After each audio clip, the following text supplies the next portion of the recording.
We are officially with Tony Prince and Joe Evans on a just unbelievable moment in history once again, because we're going to go walk back down history and let all of you know how much fun it was getting this all started together. We are part of the, I should say these guys are the OGs, the original guys, original gangsters, whatever you want to call them. I call you the Los Originales. Hi, Tony. How you doing, by the way? I'm doing awesome. Thanks, Patty, And for Joe, having how are me. you doing? Doing good, Patty. Thanks for having us. Oh, I know. This is going to be so much fun. I really look forward to talking a little bit about our history. So for those of you that are watching for the first time, I'm doing these series of different types of bodyboarding videos, some with interviewees, like I did Guilherme Tomega. If you haven't seen that yet, go look at it. Regina Minetti, Pat Caldwell. I did Scott Evans and Joe.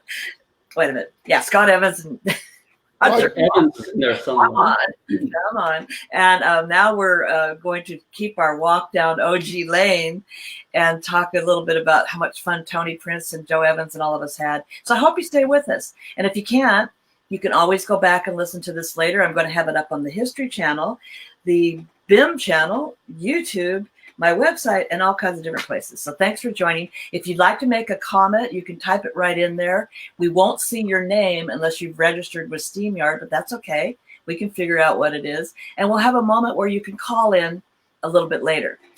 And Joe definitely wants to have some call-ins, right, Joe? It's always nice to talk to everybody. Because he's You're good always at my that favorite live call-in person. Okay, everybody's talking to everybody. All right, here we go. All right, so let me ask Joe first. Joe. Yeah. Take your memory and just like twist it around and just ask yourself, when was the first time we met? Well, I remember it very clearly. It was Okay, good. it was a pretty strange day. It was in, I believe, June of 1977. Wow, you got a good memory. I was at Zuma Beach at a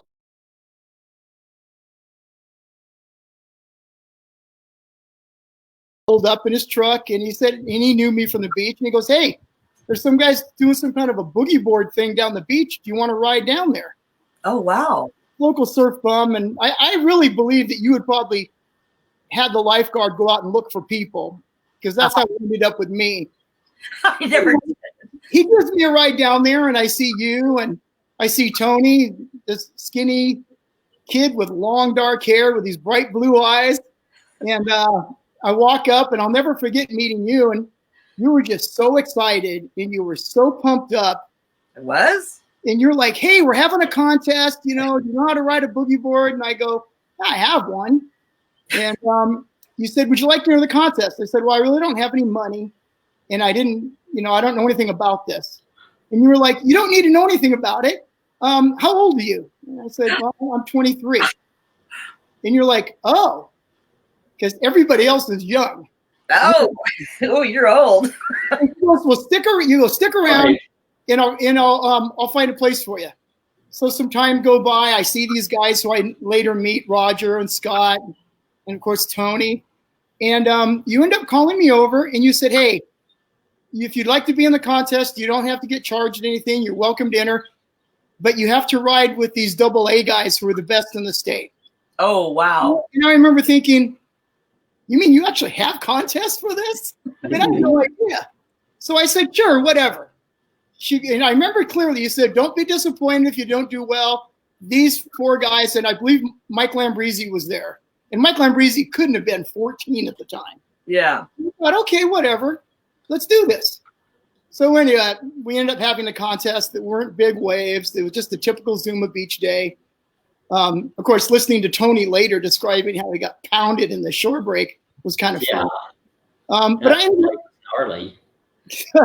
so I ended up winning that contest, and that started a relationship with both you and Tony that now has spanned 50 years, 40-something years. Wow. We have grown up, gone fantastic things. It was like going to Vegas and hitting the jackpot and going, "I'm coming back."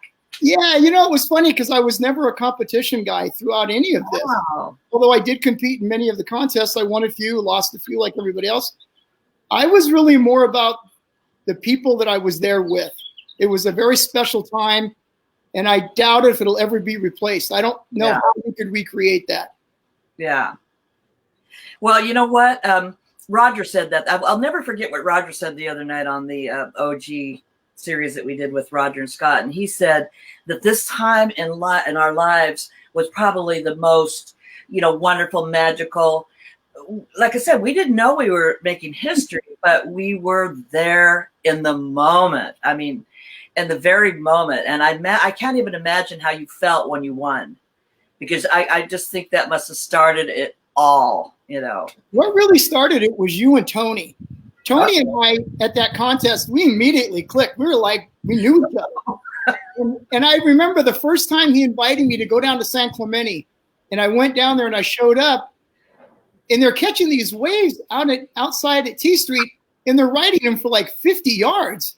And I'm thinking to myself, who gets to ride 50 yards? You drop into a barrel, you get hammered into the sand. That's boogie boarding. Right. So Tony really opened that up to a whole new world to me. And of course, I've been forever grateful to him and you and Roger, that whole group. It was a magical time. Yeah. And you're right. We had no idea what we were doing. Here's a question. Where was the contest at Zuma? Free Zuma or near Francis Mark? Drain pipes can get heavy. I don't remember. I would guess since I was putting on the event, it was at regular Zuma. It was at regular Zuma in front of the tower. Yeah. And you had the most people you could gather in one spot. Yeah. I was down the beach a quarter mile at Drain Pipe. That's right. Yeah. Okay, let's go over to looks like that's probably Joey. Of course, Joey wants to call in. Yeah. Somebody said that about Joey. Viva Longa and Bodyboard Paulista. All right. Tony, I can remember, I can vaguely remember now that Joe talked about that, but I do remember plunking him, saying you're coming to compete. And I do remember the time I met you, but let's see what you remember. When we met? How I remember it is I had just barely graduated from high school in 1976. And I was working at Denault's Hardware, and they started carrying the Maury boogie boards. And Steve Denault said, you should buy a boogie board, Tony, because you don't stand up surf and you just body surf. And he lived right up, the Denaults lived right up the street from T Street. And he said, the people really like it at the beach right down from my house. Why don't you buy a board from us and I'll take you over to T Street. And so I'm like, well, I haven't been to T Street before and I don't even know what the boogie boards are, but he just, hard sold me into getting one. And I went down there, and the first day out, I had the same experience like Joe did, is like, wow, this is unbelievable, because I was used to body surfing, kind of shore break type stuff and real short rides. And I was just elated after that. And so that was in the 4th of July weekend, 1976. And then later that summer, there was a boogie board contest at Oceanside Jetties. And I was telling my friends at T Street, I said, wow, there's going to be a contest. Let's go down and, compete on these things. So I just loved it, like from the first day I wrote it. And so we went down to Oceanside. I had to go against Joey Gibbs and Bobby Zabat and all these guys that had been riding like forever and were just full rippers. And I had only had the board for like a few weeks. And I'm like, wow, these guys are just killing it. So that just motivated me to go back. And then that's what got me stoked to start a team up, a T Street team in San Clemente to go start competing. And then also to be able to go down. Then you said to me, why don't you go and help me do some marketing? So we went to like a Woolworth or something, and we're like telling people, and I was telling them how stoked I was, to be able to go ride it. And the people are like, well, I essentially was saying to them what Steve Denault had been saying to me. And of course, all you have to do is get people out there on it, and they're going to be positive about it. So I remember my memory of you was, I know you didn't quite get into where we actually met, but that's okay, because you'll remember this moment. you and Steve or Denalt's Hardware had been calling down for some orders, and I either dropped some off or I was going by to get an order or something, and you were out on the dock out back. That's where I worked. Yeah, where you worked. And I pulled My up. hair was too long to be able to work inside, so I had to work outside. And the minute I saw you, I knew it was you because And so anyway, so here's Tony. He's, how were you, 18, 19? Yeah, 18. 18. Yeah. But when I pulled up, it was like I instantly knew it was him. And here was this persona, and Joe and Scott Evans and Roger and everybody else that knows Tony will agree with me, because he has never lost that persona, which is the most wonderful, exciting, magical personality. I don't even know how to describe it. But when I saw him on the dock, I went, that's Tony Prince. And that's the kind of ambassador we want to travel to spread the stoke, right? So here you are, 55 years later, 80 years later, or whatever it is. 55 years later. I'm like 88 years old. And you're still spreading the stoke. So anyway, thanks for that. So here we were in like 77-ish. If you can see the okay. Let's see. Oh yeah, that's the team. Okay, so I was that was the original people at Key Street. Yes, and you were right there, the second on the left, right? Yeah, and Chris Powers is like really the youngest one, and then Fred Kosmarski and Paul Arsenal, Mark McGuire, and then Scott Harrison, who used to stand-up surf, is the boogie in the contest. Oh yeah. Mm-hmm. By the way, welcome, Steve. Great to see you. He's saying good evening because he's out on the East Coast. I wanted to just talk a little bit about that, because the point where we got to that point where we were having a team now, Scott and Roger that were on the other day, we started the offshore surf boogie team, and then you guys did Denalt's boogie team, and then we had another one in Oceanside, Harbor Surf Gallery. But it was after we started winning a couple events and this, that, and the others, we got together at my house. Now, do you remember coming to Carlsbad the night that we created the Western Boogie Association? Yeah, I think so. Okay, because I remember it being you and Scott for sure, and we kept working on names and everything. And like I told Scott, where did we come up with Western Boogie? I mean, it's kind of, people thought it was some kind of Western music group, but right, exactly. They would think that. I mean, you look back and we put Bodyboard in there, But anyway, so Tony was out there right on the Johnny on the scene, first guy with the Western Boogie Association, and thank you, East Coast, for coming in. And so you're getting some EHA stuff here, Western Boogie. So there we have it, and then we go, to the events. And as we said with Joe and Roger, we started working you guys and getting you up to the AAA before you went pro. And tell us a little bit about, Joe, those days when it was like AAA. Well, the big thing was the events that we did. I call it the outreach, when we would go to beaches up and down Southern California coast, East Coast, and put on these jamborees. Some of them were sponsored by Sunkist. I think Gap sponsored one of them. But basically, it was us putting our personalities and our techniques into a bunch of younger kids and trying to bring them into the fold. And then on top of that, we would be competing against each other in different contests on Saturday. The competition, like I said, was really fun. But really, what the memory was really the people we worked with on the beach and the kids that we made a positive effect on at a real young time in their lives. It's been satisfying for me for the last 40 years. I look back at it and how those experiences that we had on the beach translated into my future career and my family. And it turned out to be a really big part of my life. Yeah, that's so awesome. I mean, it really is. And we went right up to us starting to travel. Now, you both had become pro. I needed people to be ambassadors with me out on the East Coast. But we totally forgot. Let's just go back just a moment, because I knew you had you started. This is just backtracking into the kitboard era. You started, Right. yeah. Yeah. Do you have I first had the rainbow one that was inside, that was on that picture that we had in the Sun Post. right? And then after that, I moved up to a kit board from the rainbow. Mm.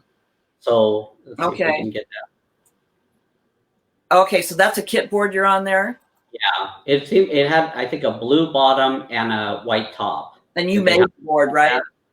Yeah, or somebody might have even made it for me. Yeah, that was before Denal. So I'm really sorry I bypassed that. No, it was after.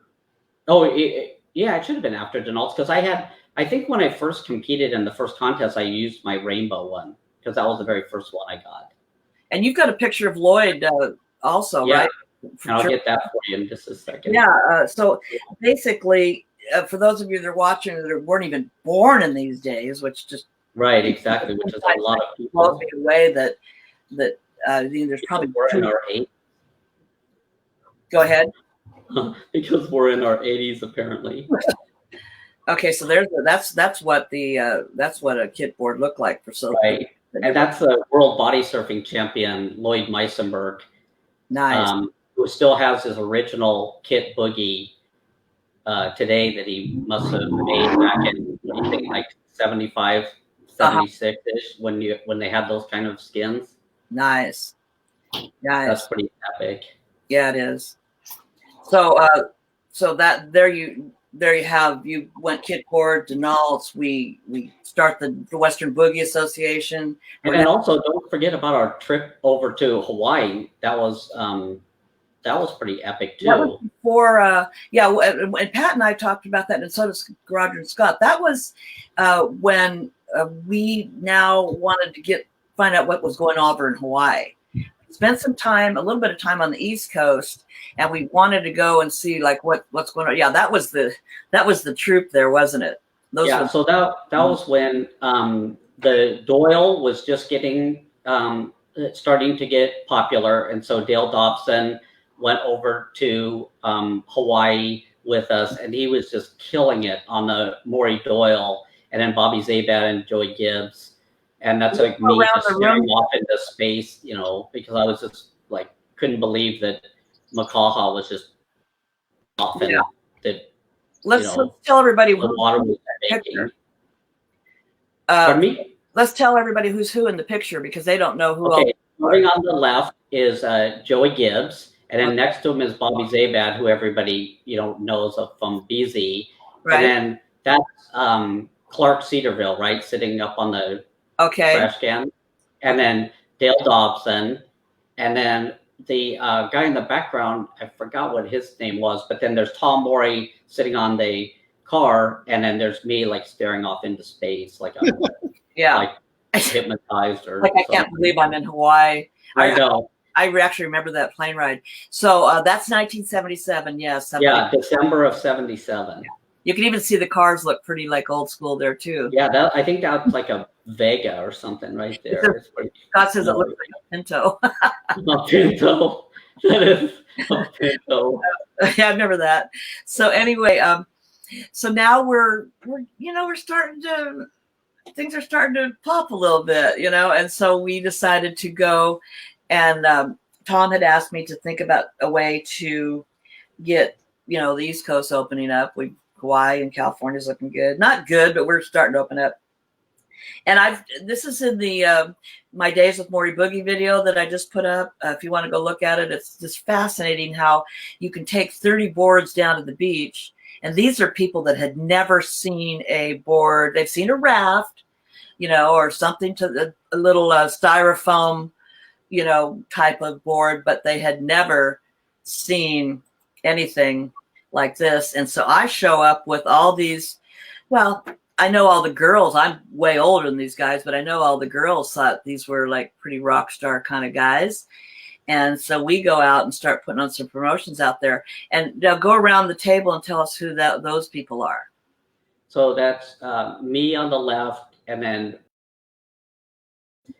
I'm not sure who the other two people are. And then that's Roger Waller on on the East on the Coast park. guys there. Yeah, those were two Yeah. East Coast guys that came to help us. That was where the hotel was, like right on the beach, right where Yeah, we were. I remember that. We put all the boards inside, yeah, at night. Yeah. Awesome. That was like Awesome. that was pretty old school right Yeah, there. that was really, really the day. And you can almost remember even some of the moments of those days. It was very awesome. And so now we're going out to the East Coast on a regular basis. We went, I don't know if any of you, I'm going to name some of the places and you can tell me if you went, but we went to Gilgo Beach. Now, that's in New York on Long Island. And I know that I do know that Bobby Owens went on that one because he was the only guy that was standing up at the time. So when we showed up, there was a perfect little wave for him at Jones Beach. And he went out, this was a couple days before the event, and everyone started, I mean, you'd think, I don't even name somebody, Kelly Slater's still up on the beach or something. He really drew a crowd. And that helped us in promoting the event because now we're, what's going on? What's going on? So Bobby was really pretty awesome to travel with because boogie boards in those days weren't, considered surfboards. And then we went to Delaware. We went to New Jersey, and Steve Jackson is a Jersey guy. He'll know that we went to out Tom's River, and then we came down to Wildwood and Seaside Heights, and then on down the coast to North Carolina and Georgia and Florida. Now, I believe you guys both, did you go to any of those up at the top, or did you all just go to Florida with me? Florida. Yeah, I went to Florida with you with Mike Lambrisi. That was one of the first ones. Okay. At Cocoa Beach. At Cocoa Beach. Do you remember anything that was different or unusual? It was very similar to the one later, but I remember whoever it was that was in charge of the marketing. They had it on the radio because I remember we were in the car. And the radio announcer, it wasn't a commercial, it was where the announcer themselves talks about it. And he was saying something about, boogie boarding, and it's at Cocoa Beach. And somehow he said something wrong. And the person who was in charge of marketing, I guess, that was there in the car with us, he goes, remind me to not have to pay for that spot or something like that. And I was like, really? Oh my gosh, this is hardcore. And so then we went there and we're just like, Mike and I are just going like, wow, this is wild. That's heavy duty. Yeah. Well, and I think they had like billboards and stuff too. They had like billboards with, it might've been like Bobby Zabad, like riding a wave on a billboard, and we drove by and I'm like, oh my gosh, it's a billboard with boogie board on. Yeah. It was in the 70s. So that was pretty huge. Rad. Yeah, it was really huge. I remember because today you go, you see it here and there. I watch like HGTV and they're taking the boogie boards out of the garage and going down to the beach, and everybody knows. But in those days, people didn't know what that was. And who is this person right here that was the center of attention on the microphone at all the events? Oh God. Okay. January of 1978. Oh my God. Well, that picture, I don't know if you know this or not, but that picture didn't make it to the album that they gave me when I left Maury Boogie. It was this thick, and it was every single picture of me on a microphone. Oh, geez. And and there's pictures of me like hair blowing, hair straight out, hair, with a hat on. Name it, and it's the whole album is me like that picture standing with the microphone. And the joke was Patty really likes her microphones. Right. You can't get it away from her. Right. Oh, I don't know about that. Well, I'll tell you, at the second Cocoa Beach one that Scott and I went to, Patty, you were a circus leader on the beach. There had to have been 2,000 people. Yeah. And they were gathered around everybody, and you had that microphone, and you were putting everybody in line. Okay, this group's going out next. This group's going out next. Oh, really? You were like a 3-ring circus going on.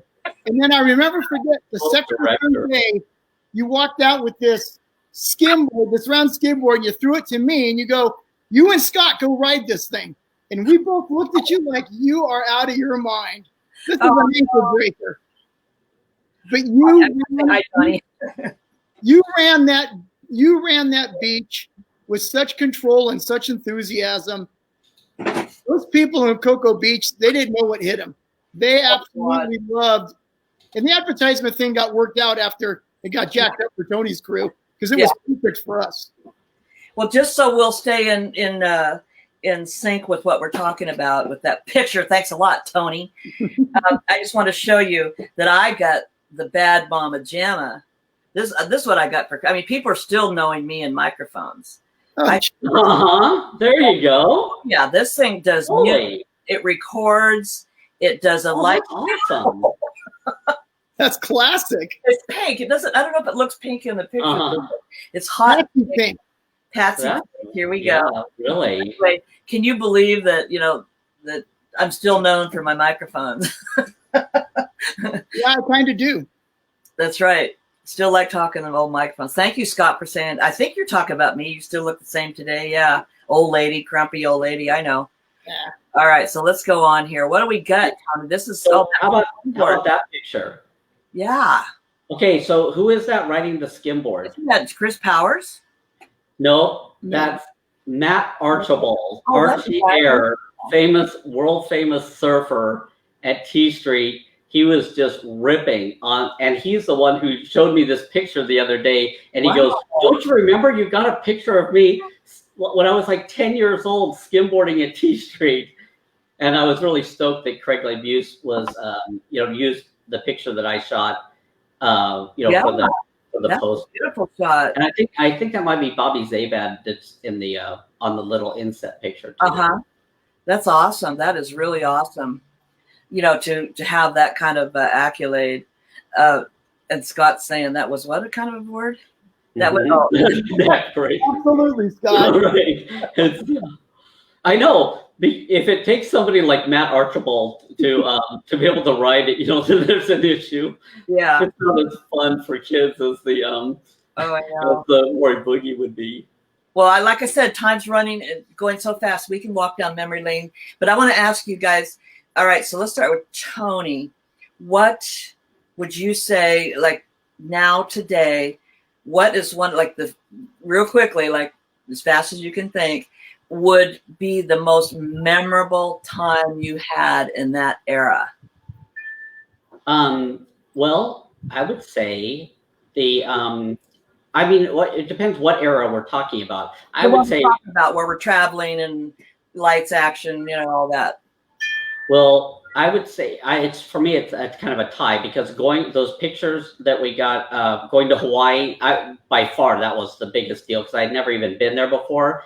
And we get there, and Joey Gibbs says to me in the middle of the night, like somehow he woke me up, or I was awake, and all you heard was this rumbling of the house. And he goes, "Do you hear that bass? That means it's huge. It's gonna be huge tomorrow." And I'm coming from head high T Street, and the next day it's 25-foot face at Waimea, and Tom Morey is saying, "Okay, that's where we're going out." And I'm like, "Oh, this is no way that I'm going to do this on my very first day in Hawaii."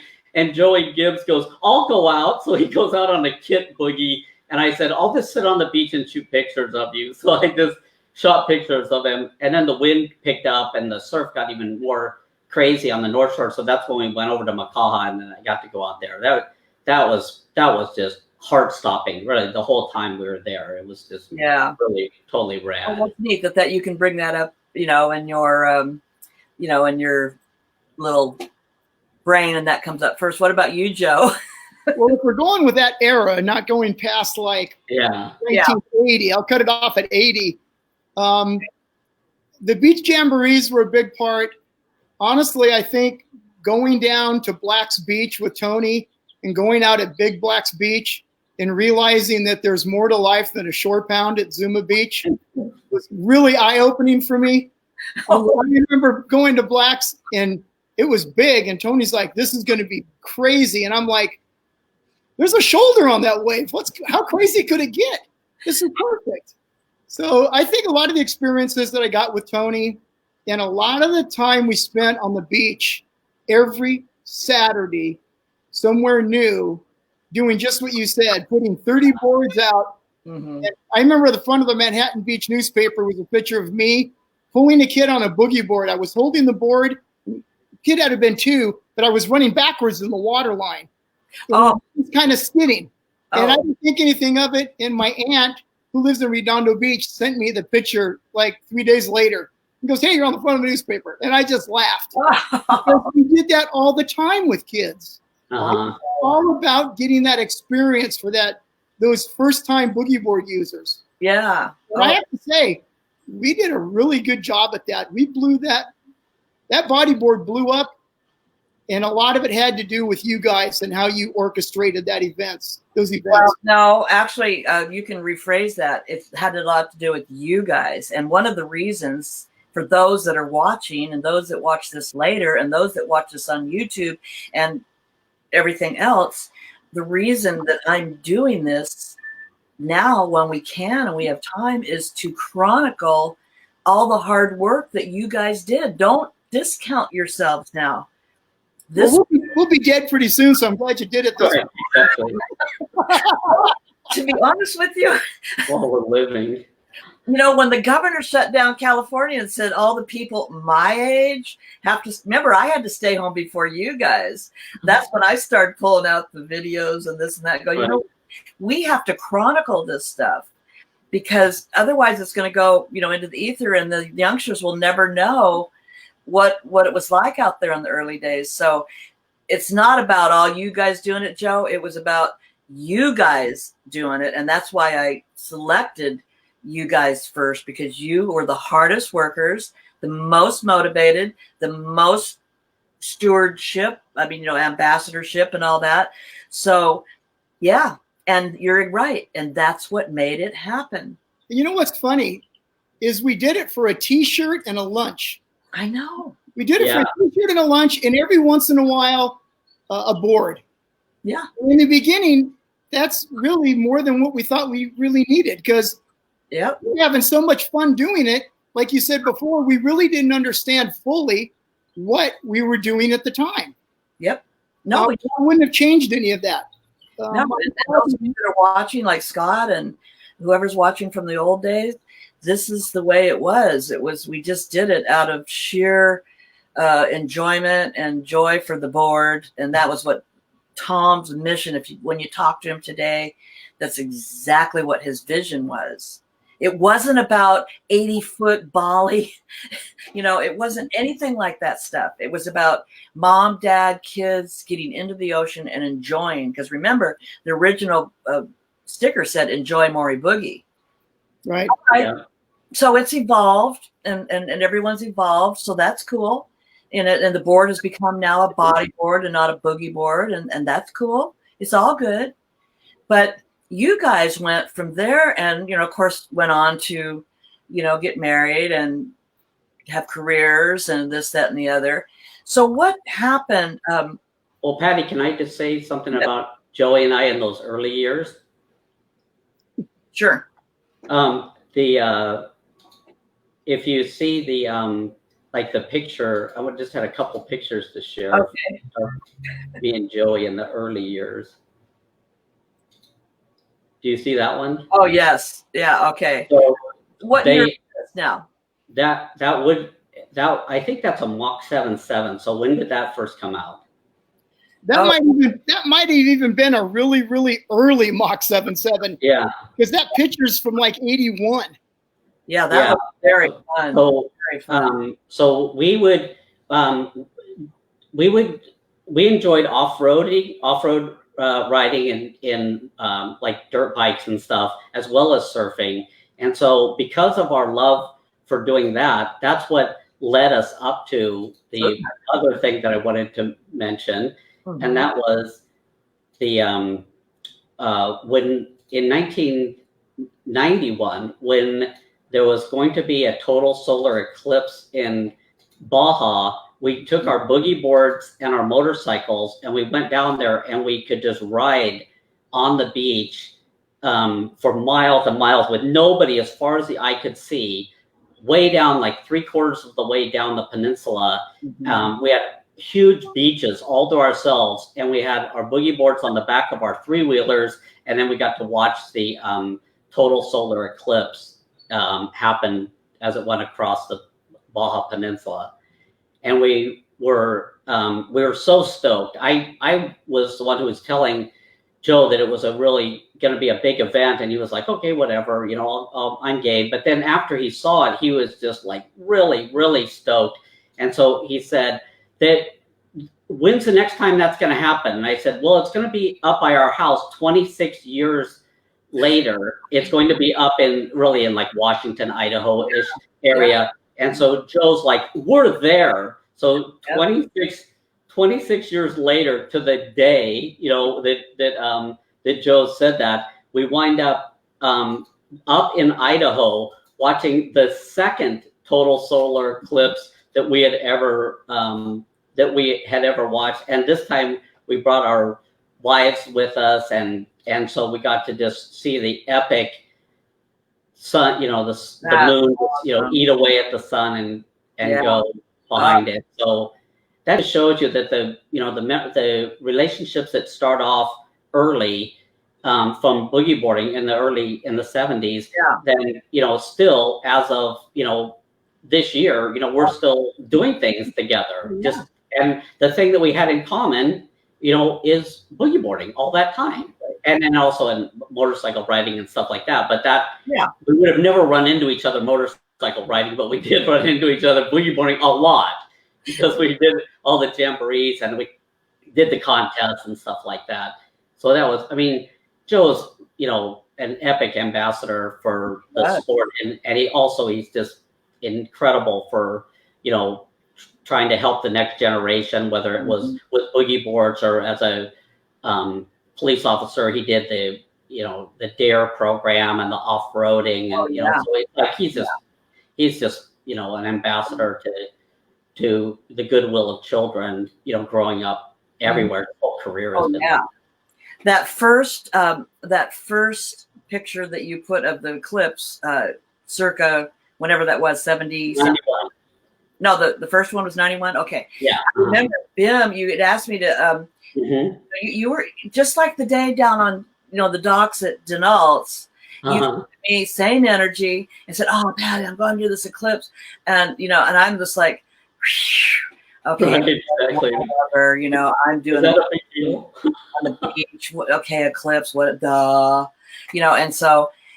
It came back, the photos came back, and it just made, and then you wrote the story, it made for such a nice story. You can see that it was a 2-page spread in there, a solar eclipse and a bodyboarding magazine. Because you two, as bodyboarder, young guys now staying together as semi-old guys, got together and went down on this trip. So I thought it was a fascinating story. But full circle come around a couple of years ago when I set out to go to Wyoming to see the solar eclipse.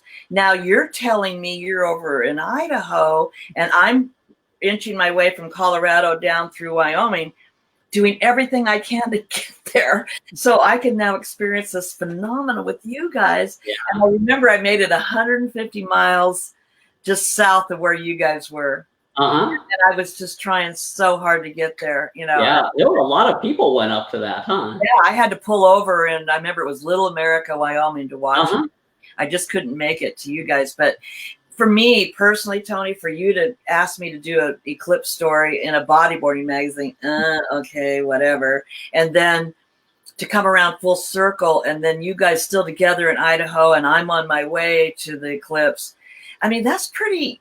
It probably doesn't mean anything to anybody else, but to me, it just goes to show that these foundational relationships that we had with the boogie board, and Tom probably can't even fathom what he created on our relationships. When you think of, not just the board, but what he created as far as us bringing us all together. And the reunion that we had a couple years ago, just a few of us, Scott and Roger and Tom Morey and you and me and Joe, David Kneff and a couple of people, those kind of moments, there's nothing that can compare to having all that history with somebody, and then now coming full circle and being able to you know, still stay together at this age. It is just bodyboarding for life. There you go. It is. You know, Patty, it's funny because it's not just the Joe and Tony story. Roger Waller, Yeah. Scott Evans, Pat, Keith, Ben Severson, these guys, like I hadn't seen Roger Waller and Scott for 30 years. I named my son after Scott. That's awesome. Never saw him. I run into him. He comes down to the reunion in Cabo, and it's after 20 minutes, I realized the guy's unbelievable. Him and Roger turned out just like me and Tony did. We just love people. Yeah. And we love what the sport did for us. We don't have any egos about it. We don't have any, you know, we did this or we did that. It was like, man, did we have a good time? Exactly. It was pretty incredible. So, Tony, what are we looking at here? Thanks. Ask Joey where that was. That was him writing. That's Black's Beach, I think, in about 1979. That's right before I went into the police academy, the sheriff's academy. One of the last times I was able to get out with Tony for a while. That's awesome. That's when he took me to Black's, and I realized, holy mackerel, those weeks go for a long way. I couldn't believe it. Yeah, that's a good break. That's for sure. Yeah. So Steve says most of my strongest relationships in life have been through bodyboarding. Absolutely. Absolutely, Steve. Yep. All right. So you guys have continued on. You went to the Eclipse a couple of years ago. Here's a good question. Were you guys ever harassed by locals at jamborees when you paddled out at spots like Black's? Did the surfers harass you? Oh, go ahead. Who wants to go first? Well, we didn't have a jamboree at a place like that I remember. No, we would never go to Black's for a jamboree. And at a jamboree, because that was an event, so they didn't seem like they were ever hassled. No. At those, but it was just if you were free surfing. Sometimes, you know, back in the early days, people would be, you know, the locals would be kind of hardcore at different places. But for some reason, with Joe and I, when they saw us ride, they were like, those guys seem like they could, you know, be okay, because we didn't really ruffle anybody's feathers. I guess it was worse if you were a surfer and you crashed their spot. But for us, we were just getting pitted, you know, on mostly waves that they weren't going to take anyway. Yeah. And then we were, you know, doing tricks and stuff. And so the people, I would say that we got, you know, given slack, you know, a lot more than we got hassled, for sure. Yeah. Well, like you said, we wouldn't do a jamboree at Black's. We did it like something like the Huntington Pier or somewhere where there's, you know, surfers are going to get called out anyway. You know, it's going to be black ball or whatever. We have a permit. Only one I ever remember was the one that Regina talked about on her video the other night, was at Steamers Lane in Ventura. Guy went choking a bodyboarder out in the water, surfer. And we had to, you know, beat on the mic. I had to like call the troops in to get him off of him. And then the other one was, I kind of like tried to not be too harsh when I was on the microphone to get the people out of our areas. You know, I tried to just say, okay, we've had it for the day. We're only going to be here for a couple hours, you know, and try to gingerly keep them away. And they did. But there was one guy I'll never forget. And I was sunburnt, so a lot of times I had long sleeve and long pants on, would not get out of the contest zone at Huntington Beach. I couldn't get him out no matter how nice I was over the microphone. So I put the microphone down and I swam out to him and I said, dude, I'll never forget this. He's right there and I'm right here. And I'm treading water out there and I'm going, what are you doing? Can you not hear that I'm saying this isn't a beach? Right. This isn't your beach. Well, guess what? It is today, because I paid for the permit from that zone to that zone. So you need to just get out of here. And so anyway, in answer to your question, Jim, that's the only time I ever remember being harassed. What about you, Joe? Did you ever get harassed by anybody? I kind of, with Tony on this, we went to some very, some pretty aggressive places. I've surfed out on Palos Verdes Peninsula several times. Mm-hmm. I've never had really an issue, but I always let my board talk for me. I never paddled into a lineup and tried to take the first wave that came in. Rincon Point, I surfed Rincon Point when it was big a lot, and I never, ever had a problem with anybody just because of the way I treated other people. And so I never really had that problem. I was very fortunate. Well, that's good. Well, I can see that that's kind of your demeanor too. Right. So what's Scott talk about here? We invented the boogie noogie to take care of the locals. Okay. All right. So we've gone to the eclipse. We're still friends. We're still meeting for reunions. Boogie for life.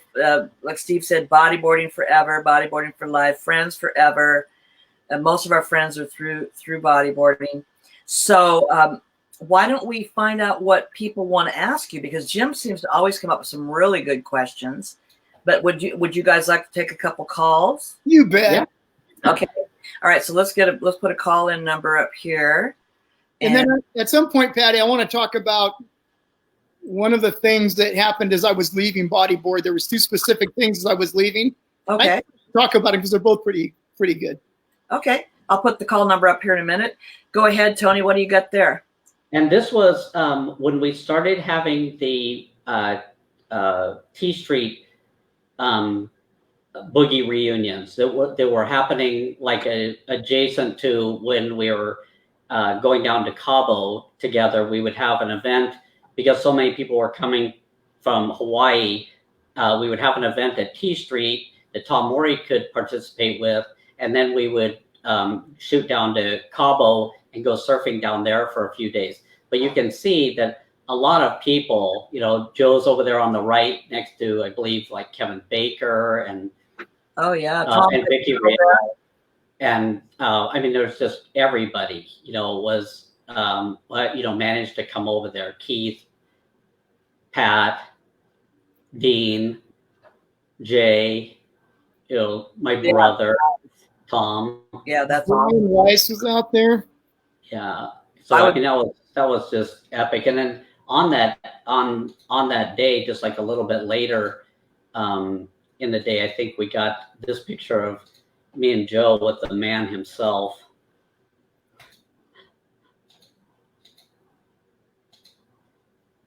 Let's check it out. Oh yeah, that's a great picture. There. Yep. That's historical right there. Tom Warren. Yeah. Because he was it was thanks to his creativity that that Joe and I ever met, or we wouldn't have, and that really would have been a loss for me to not have ever met Joe Evans. That is so and I'm sure everybody who knows him feels the same way. Oh yeah. Yeah, he was one of my mentors, so yeah, definitely. Big wow on that one, yes. Yeah, slightly, huh?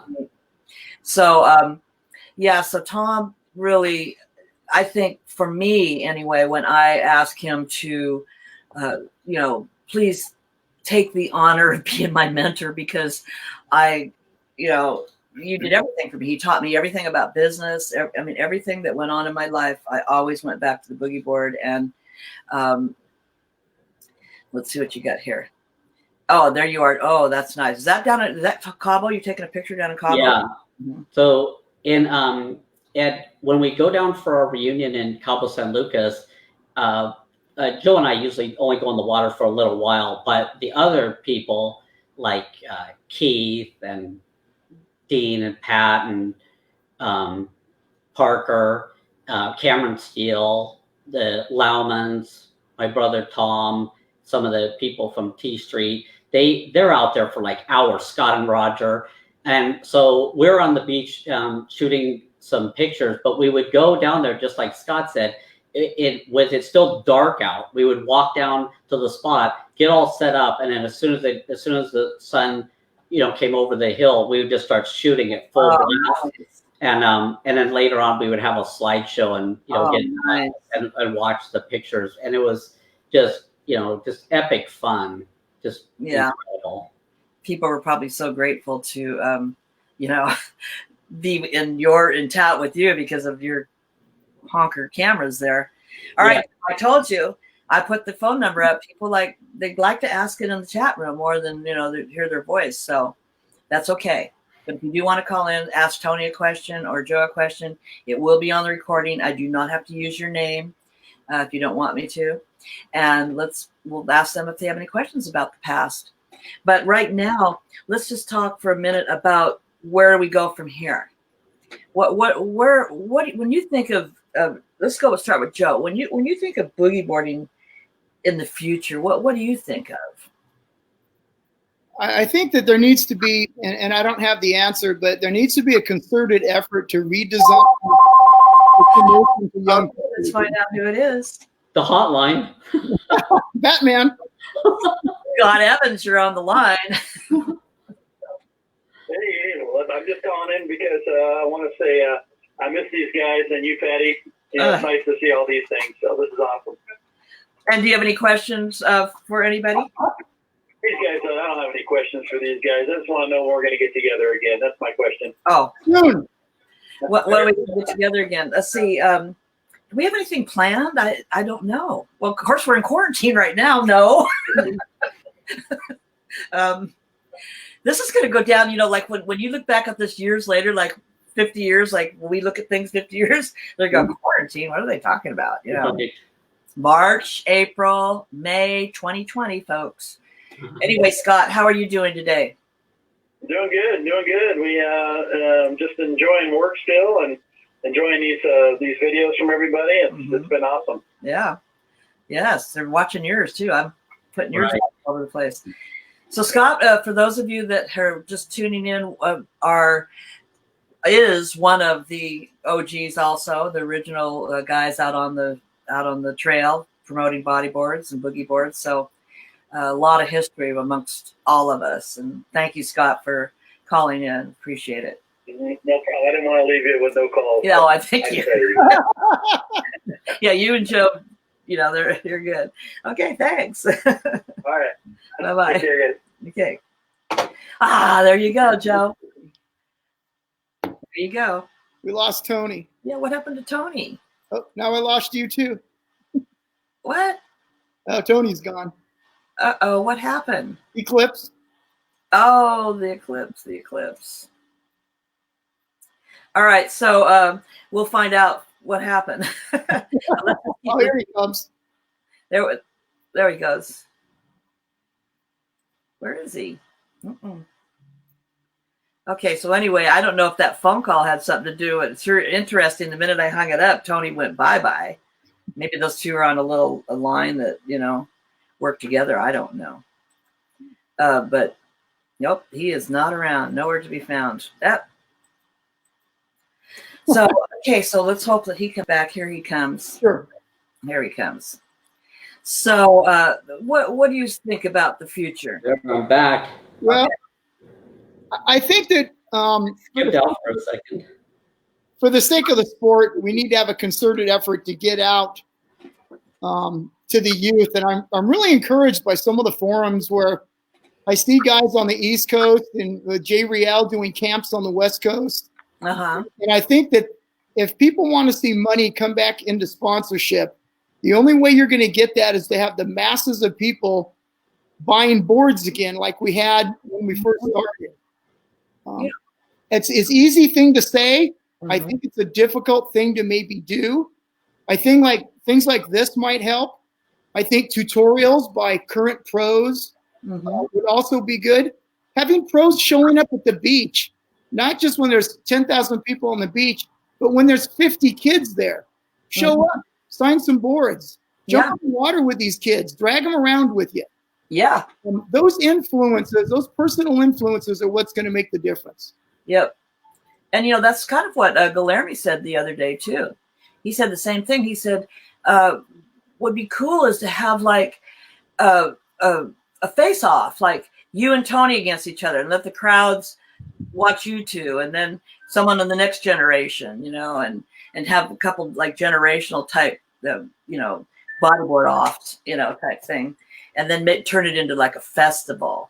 But it would attract all the pros and the legends and the OGs, and everybody would be kind of one-on-one, going off against each other. I thought that was kind of a neat idea. Yeah.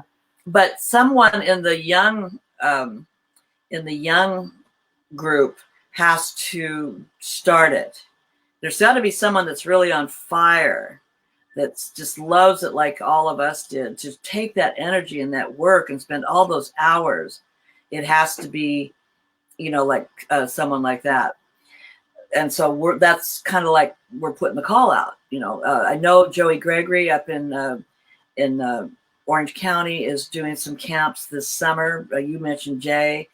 Pat was talking about him and Ben and some guys over on Kauai are doing the Boogie Board Classic. They're actually calling it a Boogie Board Classic. And that's pretty cool, you know, because a lot of people, the new people coming up, the younger people, that's all they know it as, a boogie board. If you say, hey, you know, if you go down to all these little 6 and 8 year olds and everything and say, come on down to this event, they're not going to know what they know. Boogie board. They think that's a boogie board. Right. So there's Tony having a use a backup camera. Oh, okay. That looks good too. All right. So what about you now, Tony, before we lose you again? Tell us about what you see the future happen in the future. Yeah, I think that a big deal would be to just get everybody, get a bunch of young people on boogie boards, or, you know, people of all ages really. So if there was something like a jamboree where at one of the events it could be the Maury Boogie, and at another event it was like you know, a different board manufacturer, but they just did that kind of thing up and down the coast in the summertime, and just let people ride, you know, take out whether it's tri boards from like Bodyboarding, but just everybody has an event somewhere where they do essentially, you know, a one-day thing like the jamboree, and then maybe they do 2 or 3 of them. That would spread the cost out from the different manufacturers. But the main thing would be if people would just get on it, on boogie boards, and then be able to ride them, they would realize that it's a lot of fun, and then they would, especially if it was young people, then they would be able to, you know, get better and better, and then maybe somehow there could be a cooperative to be able to, you know, finance more of the professionals on a tour.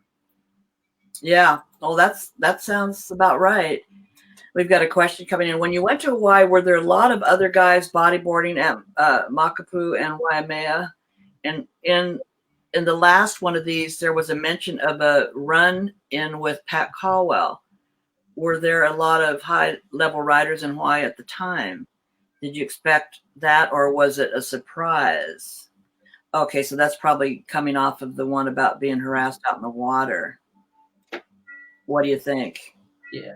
I mean, when I went to Hawaii early on, there was there wasn't really, like, Joey Gibbs was the only person on a boogie board that was out at Waimea. And then I don't think I saw anybody else on a boogie board when we were at Makaha, but then I believe there was a contest. That was the Haleiwa contest or something. Then there was some people on there, then a lot of people, and they were doing really good. But I did not, at that time in the 70s, in the late 70s, I didn't get a chance to meet like Pat Caldwell or Keith Sasaki or, you know, any of those. But as we got into the 80s, then Keith was coming over to California to spend the whole summer, and he must have only been like 17 or 18 years old. He and Mike Stewart came over and stayed with me in San Clemente, and we just went to T Street like every day, you know, for the whole summer.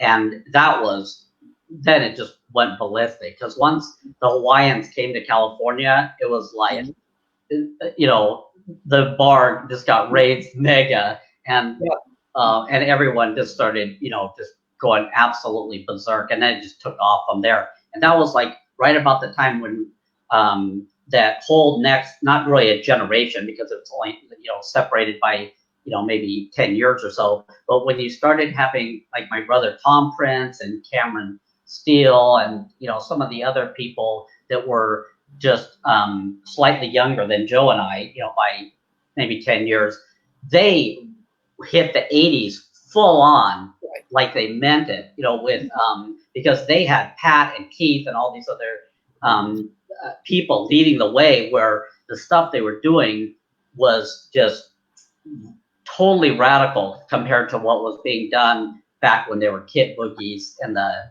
70s. And, you know, we barely made it through the red edge boards, and by the time we got to the Mach 77, then it was, Keith dropping, Pat just, El Rolo, Madness. It just, took off. And so when we go to the reunions, Joe and I are the full old guys, but the other people who are still like in their 50s, they still ride at a really super high level of performance. They did not get really that much worse, over the course of a long time, over 30 years. Yeah, we got a good question coming in here, and I don't know if either one of you want to answer it, but I could give it a shot. It's up to you. Anybody want to take a grab at it? Yeah, I will. Okay. I think that we need to have success with surfing becoming an Olympic sport first. And I think that needs to get settled on more than just one Olympiad. I think we would need to incorporate bodyboarding into the following Olympiad as a surfing event. We don't want to separate from surfing. We want to be included in with surfing as a different discipline. And I think that's probably the only way you're going to make that transition. We do have the coverage around the world. We certainly have the professionalism at the top ranks in each country to be able to do that. But it's really going to need to not separate ourselves from surfing. We're going to have to be a discipline within the surfing community. Okay, that's a really interesting take on it, and it makes a lot of sense. What about you, Tony? Yeah, I would say, it's a pretty big deal to even get surfing into the Olympics. Right. And when you look at the people who are in the Olympics, in all the other sports, they're starting off as, just above babies, and they're already starting to, work on it. And so you look at the people who are surfers, a lot of them are really young, and they start off surfing, and then they get better and better and better. Next thing you know, they're on the pro tour, and, now they're competing at a world-class level. So if I don't know, what came first, the chicken or the egg, but if we could get the kids excited about bodyboarding and have a stair step into professionalism in the sport, then you would have the similarity to what the other people are doing at the Olympics, where they're starting off young and then learning and learning. The difference is that like in gymnastics or something, where it's hard for the people to compete, once they're a certain age. In bodyboarding and in surfing, they could have a much longer. They could have gone to multiple Olympics. Yeah. Because the sports are lend themselves to people having a longer career than they would with some of the other things. Well, those are two really good answers to that, and thank you for sending that question in. That was really good. I'm going to save mine answer because mine's polar opposite, and it's a long one, so I don't want to get into it. This is you guys tonight. Let's take another one here. Really, just a comment. I'm in a spin-off sport, but I won't let these flow-groms forget the histories of the book. I love that. I'm so thankful for the OGs that paved the way. Thank you. That's from Outer Banks Flow Gang. We didn't even talk about the Flow Rider, but we did in some of my other videos. Jim says that was a good story about Keith and Stuart. Yeah. Keith brought Stuart over to my house at 15 and just walked in, had some food, and went out in the water and left. And that's all I remember of him. Nothing like anything like that's going to be the future champion or anything like that. Summer 81 met Joe and Tony. Amazing summer, and we don't know. Okay, Joe, you have to guess who that was. No idea. Who was it? No. Do you know? One of 100,000 people. Oh. Just guess the name. One of your followers, Joey. That was a great answer to the Olympics question. Okay, that's right. That's a good answer. Hey, can I back up just a little bit? I only take a minute, but there's two defining moments in, like what Tony said, in our group when we transitioned from doing off the lips and calling them El Rolos to having. There were two distinct moments that changed when Hawaii came to California. And the first one was in 1980 when Keith Sasaki showed up at Redondo Beach. And in 2-foot waves, put on a school for everybody in California on what the future of bodyboarding was. Yeah. And I had just gotten out of the Sheriff's Academy. I hadn't surfed in 4 months. And I can clearly remember getting out of the water after the semis and going, this is a change. Mm-hmm. This young man, this 16-year-old skinny little kid is about to change the sport. Fast forward about 8 months, I show up at a jamboree at Zumba Beach with you and Tony and Scott. And Tony brings a guy named Pat Caldwell, who has turned out to be just a lifelong friend for me now. I meet Pat. He goes out in the water. You've got me carrying batteries or something. and we're setting the jamboree. And I believe it was Scott that was with me. And I go, hey, let's get out in the water with Pat. And I remember the waves were big. They were like 6 to 8 feet. They were just flying. And we were concerned about taking kids in the water. And I remember being in about waist deep water with my fins and watching Pat take off. And whoever I was with goes, hey, there's Pat Caldwell. And I remember watching him come down, turn, and he just cracks this lip, does a Rolo, lands, cracks another one, and then just drives into this closeout. And whoever was with me, I would bet it was Scott Emmons. I remember looking at him going, did you see that? And that was huge. That must have been somebody you were with. That was a defining moment for me. I remember when I walked out of there thinking, they're way past the level that you're ever going to be at, and you need to focus on your career. I love that. Right. Fortunately, years down the road, both Pat and Tony moved to Ventura with me. Working with them, so it's all good. But let me check to see who this is. Hello. Yeah. You want to be okay. Bye. Oh, that was a personal call. Telemarketer. But I can take the transition from Hawaii to California to those two spots. Yeah. There would have been a third one in 1979 when Jack Lindholm showed up for the Gap finals. Oh yeah. We had 1 foot surf. Right. And we even took him to, I remember taking him to the wedge and thinking, man, we're going to watch Jack Lindholm at the wedge. And the wedge was lapping up like a lake. And I remember thinking, this is too bad.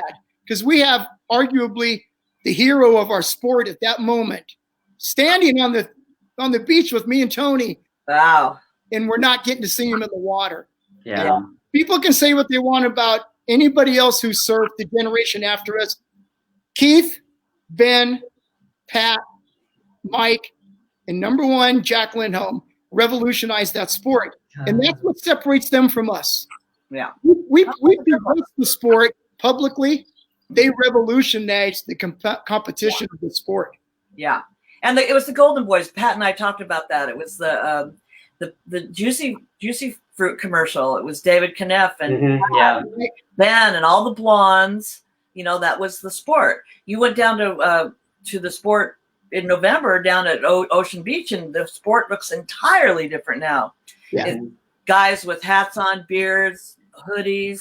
You know, it doesn't look the same. But that's okay because it's where we are today. Follow up. Would wave pools help widen the reach of the sport? I totally say yes to that.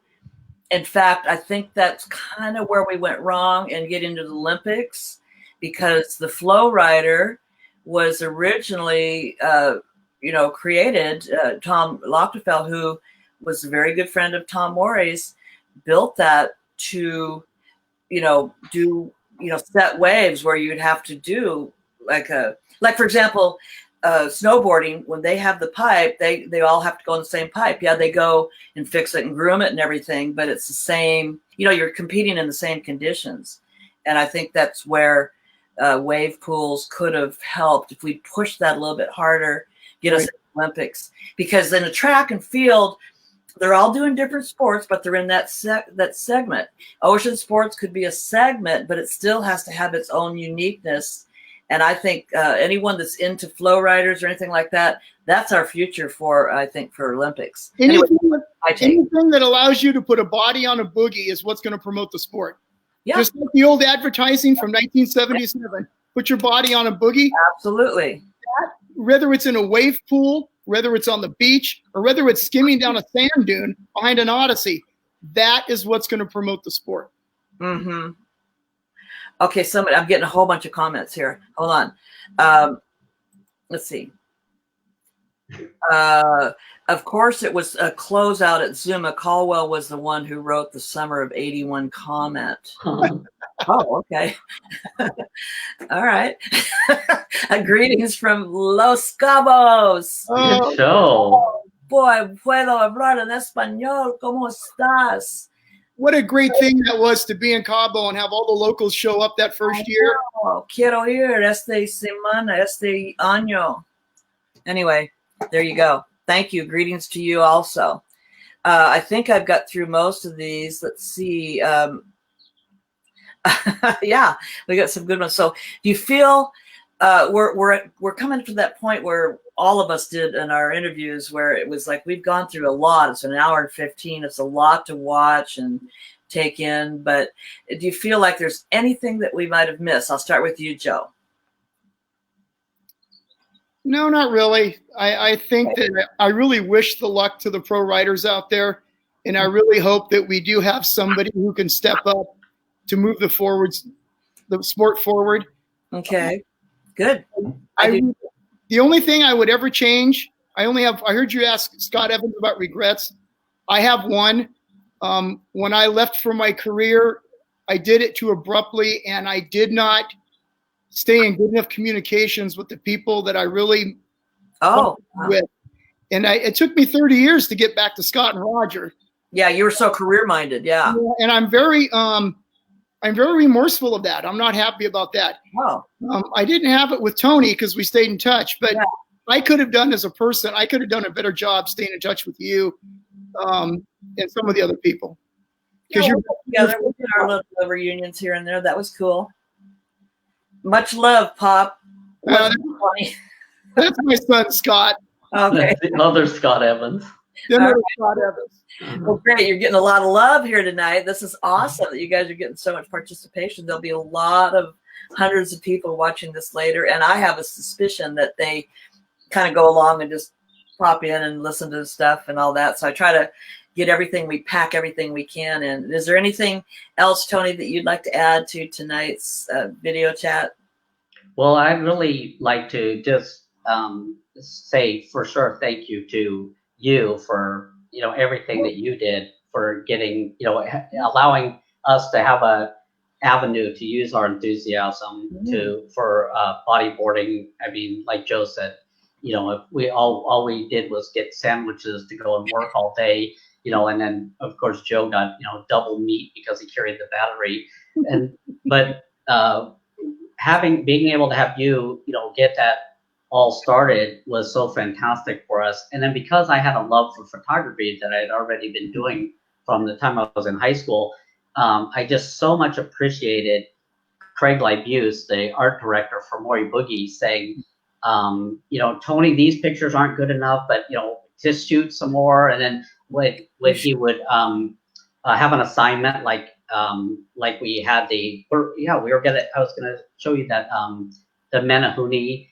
Like when a new board would come out and he would have and he would have a poster that had to be made for it, then he would go like, okay, Tony, here's an assignment that we have, and I'll give it to you, even though he could have given it to anybody, because everybody, all the pros for a Surfer magazine and stuff would have normally done it.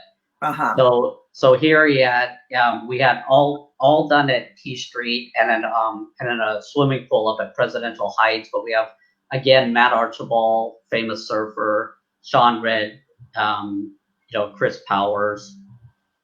We had just ripping it out there on it, and the Menahuni came out with just it didn't even have skin on the bottom. I don't think, did it? No, it was a piece of foam, and then they had the piece of foam around the edge. I remember because Arlo did one of the, my son did one of the photo shoots in the pool also.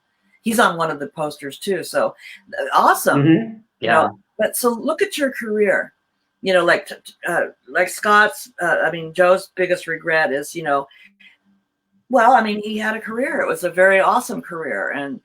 But this other part of him was bodyboarding. And now, what's really cool, I think, about what's happening today is everyone's coming back for full circle. You've got the vintage, boards, a page on right by vintage stuff.